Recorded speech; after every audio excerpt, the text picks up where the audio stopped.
দোস্ত আমার বুকে ব্যথা। কস কি? পিছু বা। কি আজব, আমি পিছু কেন? তোর হসপিটাল নিতে না? এটা ভালোবাসার ব্যথা দোস্ত। কই যাস? ভয় পাওয়ার কিছু নেই, আমি চোর ডাকাত ছিনতাইকারী কিছুই না। বিশ্বাস করেন, তাকে দেখার পরে তোমার বুকে ব্যথা শুরু হয়ে গেছে।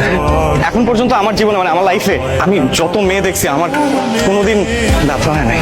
তাহলে আপনি ডাক্তার দেখান। আরে বাবা, এই ব্যথার মেডিসিন তো ডাক্তারের কাছে নাই, আপনার কাছে আছে। আরে আরে কি করছেন আপনি? আমি অয়ন, নাম্বারটা সেভ করে দিলাম। আপনার যদি কোনোদিন মনে হয় যে আপনি আমার ব্যথার মেডিসিন দিবেন, তাহলে আমাকে একটা ফোন দেন। আচ্ছা, ফোন দেওয়া লাগবে না, মিস কল দিন, আমি কল ব্যাক করবো। আমি তমা।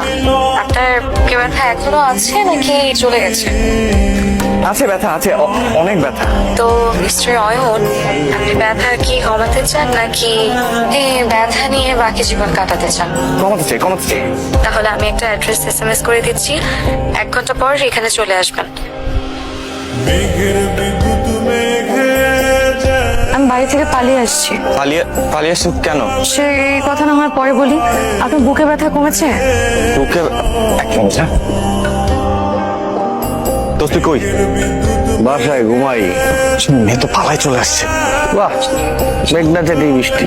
তা বিয়ে করে বাসায় নিয়ে যা, যারা দেখলে তোর ব্যথা ঠিক হয়ে যায়। পুরো ওষুধ কোম্পানিটা পেয়ে গেলি, ভালো না? বাসা থেকে রাগ করে বের হয়ে এসছি।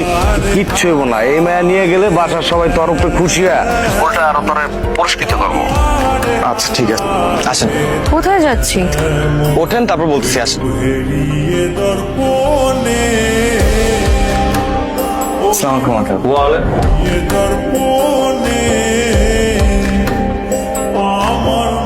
তুমি এখানে? আঙ্কেল, আমি অয়ন।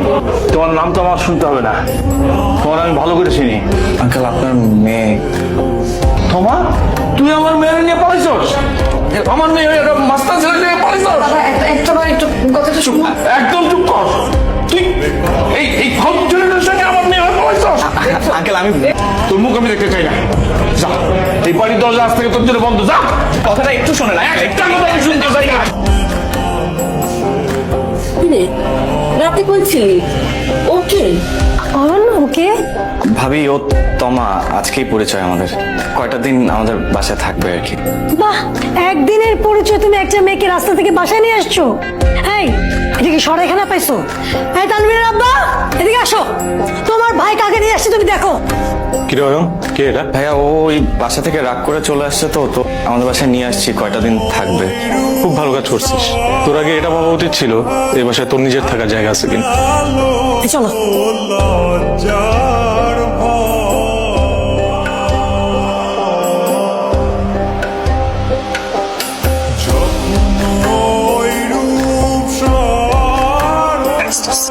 আমাদের প্ল্যান দিয়ে করলাম, আজকাল রাতটা কোনো রকম আমি কাটাও। আমি চাই ফজরের নামাজের পর আজান দিব, তুমি তো যাইবা বন্ধু।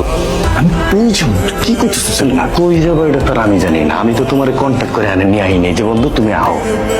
আমি থাকি ব্যাচেলার বাসায়, 2টা ফুল একটা মায়া। বাড়িওয়ালা যদি জানে কি কইব? আমি এগুলো নিতে পারবো না। ওরা তো কি ভাববো টুয়া। তো পারি যাবো, তুমি বাংলা মানুষ করবা, জীবনও পারবা না। আমি যেটা কইছি বন্ধু, এটা তুই যাবি না। তুই যাবো, তুই আমার কথা শুনছস? আমি তোরে কইছিলাম ফেরত দিয়ে, তা তো দেশ নাই। আরে আমি তো ফেরত দিতে গেছিলাম, তোর তো সবকিছু বুঝায় বলছি, ওরা ফেরত নেয় না। এ মাল নিব না। এই যে একটু শুনবেন। ওই যে আপনাকে ডাকে।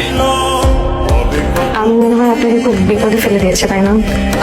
কি বলছেন? কিসের বিপদ? এটা কোনো বিপদই না। আর এটা আমার ফ্রেন্ডের বাসা, আমার বেস্ট ফ্রেন্ড। এটা কোনো ব্যাপারই না। নাকি তো আমার তো মনে হলো আপনার ফ্রেন্ড বোধহয় রাগ করেছে আপনার উপর, আমাকে বাসায় নিয়ে এসেছে।